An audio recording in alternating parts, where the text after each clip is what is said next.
नमस्कार, मैं अमर कुमार स्वागत करता हूं आपका अपने YouTube चैनल आरजू साइबर कैफे, जो कि आपको बहुत ही महत्वपूर्ण जानकारियां देता है।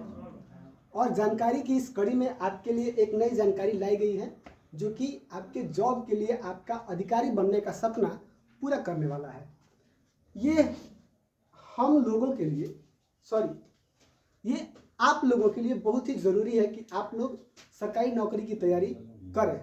और किस चीज़ की तैयारी करें, कैसे तैयारी करें, ये सारी चीज़ें हम लोगों पर छोड़ दिया जाए और हमारी टीम पर छोड़ दिया जाए।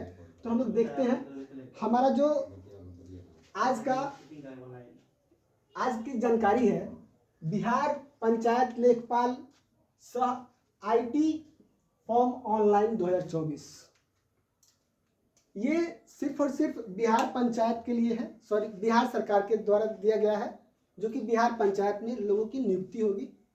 इसकी नियुक्ति आपका जो ऑनलाइन अप्लाई जो है वो स्टार्ट हो रहा है 15/4/2024, यानी कि 15 अप्रैल 2024 से 14 मई 2024 तक आपका अप्लाई होगा। कब से कब तक?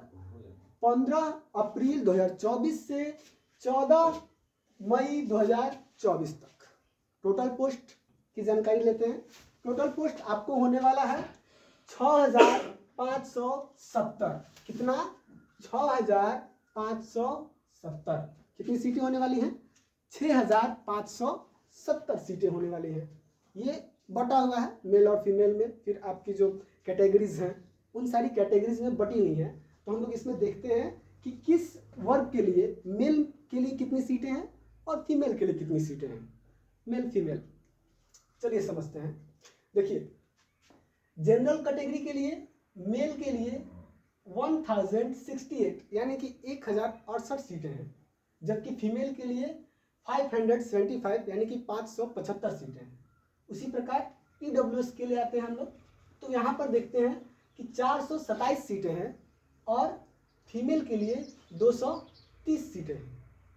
फिर इसी प्रकार आते हैं BC के लिए, तो BC के लिए मेल वालों के लिए 769 यानी कि 769 सीटें हैं, और जबकि फीमेल के लिए आपका 414 सीट है।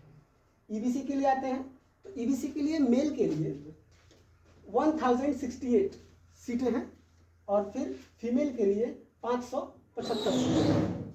उसी प्रकार SC कैटेगरी के लिए बात करेंगे हम लोग, तो कितना सीट है? 853 सीट है। किसके लिए? मेल के लिए। किसके लिए सीट है आपका? मेल के लिए 853 सीट है SC कैटेगरी में, जबकि फीमेल के लिए आपकी सीटें कितनी है? 460 यानी कि 460 सीट।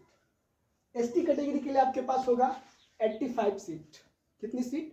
85 यानी कि 85 सीट, जबकि फीमेल के लिए 46 सीट। अगर आप लोगों को फिर से समझना होगा तो इस वीडियो को आप लोग दोबारा देख सकते हैं कि किस कैटेगरी में फीमेल के लिए या मेल के लिए कितनी सीटें अलॉट की गई हैं। चलिए आगे हम लोग देखते हैं। इसके लिए एलिजिबिलिटी आपकी कितनी होनी चाहिए, क्या क्या होना चाहिए? तो बैचलर डिग्री कोई भी हो, BCom हो, M.Com हो, CA इंटर हो, BCom, M.Com, CA इंटर, ये होना चाहिए आपके पास। सिलेक्शन प्रोसेस आपका है, पहले CBT होगा, फिर डॉक्यूमेंट वेरिफिकेशन होगा और इसके बाद मेडिकल होगा। तो ये आपका सारा प्रोसेस है इस एग्ज़ाम के लिए। पहले तो आपको ऑनलाइन अप्लाई करना होगा, और ऑनलाइन अप्लाई करने के लिए आज के ज़माने में किसी भी साइबर कैफे के पास अगर आप जाते हैं तो आपको पता ही है क्या होने वाला है।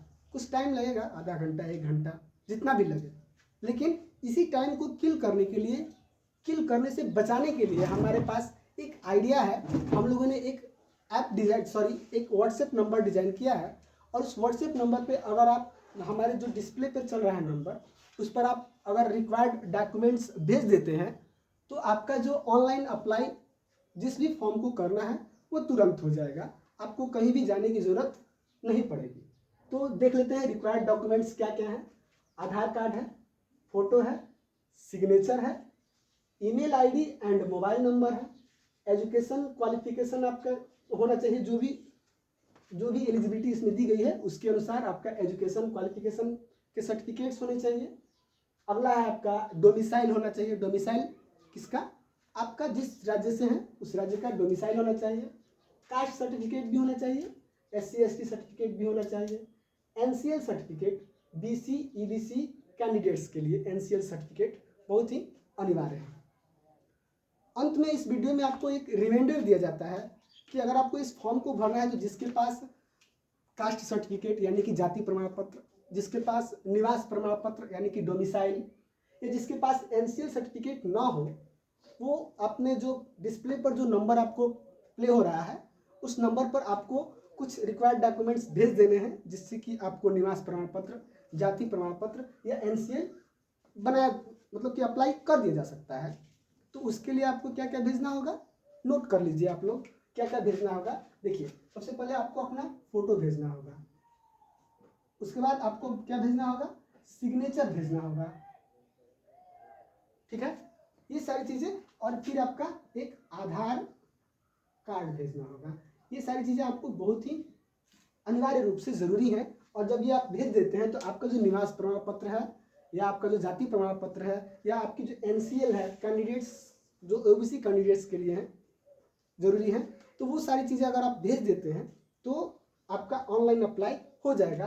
और चार्जेस इसमें मेंशन नहीं की गई है, ठीक है, चार्जेस आपको मेंशन की जाएंगी अगले वीडियो में, किस प्रकार के चार्जेस होने वाले हैं।